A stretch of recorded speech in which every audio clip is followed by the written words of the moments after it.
안녕하세요. 똑똑한 엄마들의 똑똑한 TV 맘똑TV. 오늘은 2026년 기준 새롭게 추가된 지자체 출산 후 혜택에 대해서 알려드리겠습니다. 첫 번째는 출산 장려금, 출산 지원금 지급. 하지만 지역별로 지원 금액, 지급 기준, 지급 방식이 모두 다르고 또 첫째, 둘째, 셋째마다 지원 내용이 달라집니다. 그러니 자세한 내용은 문의처로 확인하시거나 아이사랑 포털 내에 우리 지역의 출산 지원금을 확인해보세요. 두 번째, 산후조리비 지원 사업 및 산모, 신생아 건강관리 본인 부담금 지원. 경기도에서는 출생아 1인당 50만 원의 산후조리 비용을 지원하고 있습니다. 이 외에도 일부 지자체에서는 별도의 산후조리비 지원 사업을 운영하고 있는데요. 지역별로 조건이 다르기 때문에 조건에 충족이 된다면 출산 장려금과는 별개로 각 가정의 산후조리비를 지원해주거나 국가사업인 산모, 신생아 건강관리 지원 사업의 본인 부담금 중 일부를 추가로 지원해주는 경우도 있습니다. 또한 경기도뿐 아니라 서울시에서도 산모 1인당 출생아 기준 100만 원의 산후조리 경비를 바우처 형태로 지급하고 있으며 쌍태아는 200만 원, 3태아는 300만 원을 지원합니다. 세 번째는 서울 아기 건강 첫걸음 사업, 그리고 생애 초기 건강관리 서비스. 서울 내 모든 출산 가정의 임산부 및 만 2세 미만의 영유아를 대상으로 전문 교육 과정을 받은 영유아 전문 간호사가 모든 출산 가정을 1회 방문합니다. 그래서 1시간이 넘는 시간 동안 산모와 신생아의 건강평가, 신생아 돌보기, 모유수유 교육, 예방접종, 수면 문제, 건강관리 등의 정보를 제공하는 맞춤형 건강관리 서비스를 제공해줍니다. 또한 생애 초기 건강관리 사업이라고 해서 다른 지역구에서도 전문 교육과정을 이수한 간호사가 임산부 및 만 2세 미만의 영유아 가정에 방문하여 엄마와 아이의 건강상담, 발달 확인 등 가정방문 건강관리 서비스를 제공합니다. 네 번째는 보건소 유축기 대여 사업. 출산 후에 여러 가지 이유로 직접 모유 수유를 하는데 어려움이 있거나 불가능할 때 이를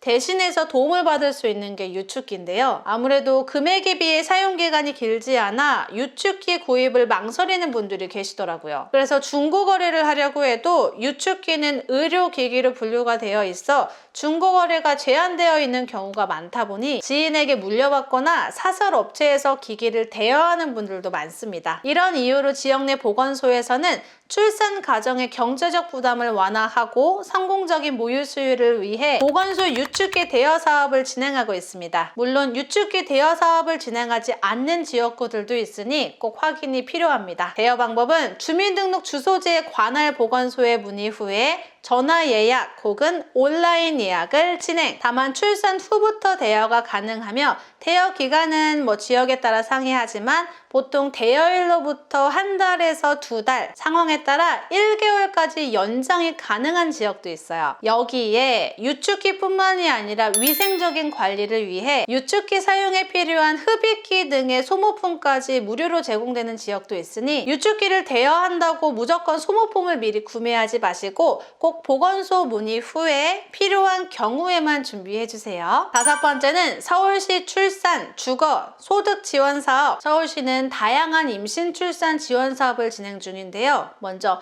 1인 자영업자 등 임산부 출산급여 90만 원을 지원해줍니다. 또한 서울 무주택 가구 주거비 지원 사업이라고 해서 25년 1월 1일 이후 출생한 아이가 있는 무주택 가구를 대상으로 주거비를 월 30만 원씩 2년간 최대 720만 원을 지원해줍니다. 조건으로는 기준 중위소득 180% 이하가 대상이고요. 출산가구 주거 관련 정부 및 서울시 정책 수혜자는 제외됩니다. 여섯 번째, 출산 후 교통비 지원. 임신 중뿐만 아니라 출산 후에도 교통약자인 영유아 자녀를 둔 가정을 대상으로 저렴하고 편리하게 이용 가능한 바우처 택시 사업을 진행하고 있는 지자체들이 있습니다. 물론 지역에 따라 진행 여부 및 이용 요금, 횟수는 상이합니다. 그리고 임산부 혜택 영상에서 서울시 임산부 교통비 지원 서비스를 소개해드렸는데요. 이 서비스는 출산 후에도 3개월 이내라면 신청이 가능합니다. 또 이와 별개로 서울시에서는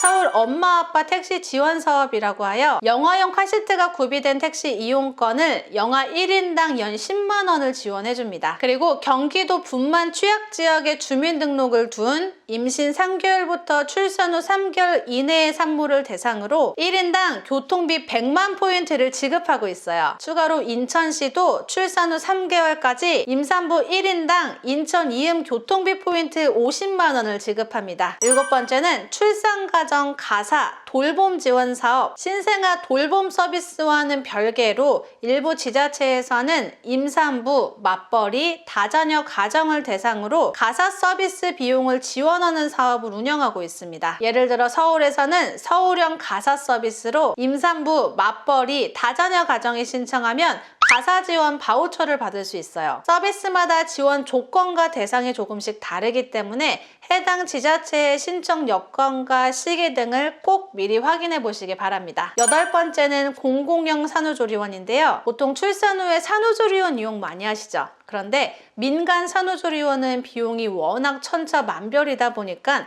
비용적으로 부담을 느끼는 분들이 적지 않으실 것 같아요. 그래서 오늘 꼭 알려드리고 싶은 게 바로 지자체에서 운영하는 공공산후조리원입니다. 공공산후조리원은 시설도 쾌적한 편이고 무엇보다도 이용 비용이 상당히 합리적이라는 장점이 있어요. 현재 송파구, 서대문구, 경기도 포천, 여주 등을 포함해 전국에 약 30곳 정도의 공공산후조리원이 운영 중인데요. 다만 가격이 저렴한 만큼 경쟁이 높은 편이라 관심 있는 분들은 꼭 신청 시기 확인하셔서 추첨 기회 놓치지 않으셨으면 좋겠습니다. 마지막으로 제가 지금까지 말씀드렸던 내용 외에 지역마다 추가되는 혜택들이 있으니 지역 내 출산 후 혜택이나 사업 진행 여부가 궁금하신 분들은 우리 관할 지역 내의 보건소 홈페이지에서도 자세한 확인이 가능합니다. 자, 그럼 지금까지 말씀드렸던 혜택들을 받기 위해서 신청을 해야겠죠. 출산 후에 행정복지센터에 직접 방문해서 아기 출생신고를 하면서 한 번에 신청할 수 있는 방법, 그리고 온라인으로도 신청이 가능합니다. 포털사이트에 행복출산을 검색, 그럼 정부24 홈페이지에 원스톱 서비스 화면이 보일 텐데요. 여기 행복출산에서 원스톱으로 통합 신청하면 됩니다. 네, 오늘 영상은 여기까지입니다. 지금까지 새롭게 추가, 변경된 2026년 지자체 혜택에 대해서 소개해드렸는데요. 이런 혜택들은 모르고 놓치면 손해니 잊지 말고 꼭 챙겨주세요. 감사합니다.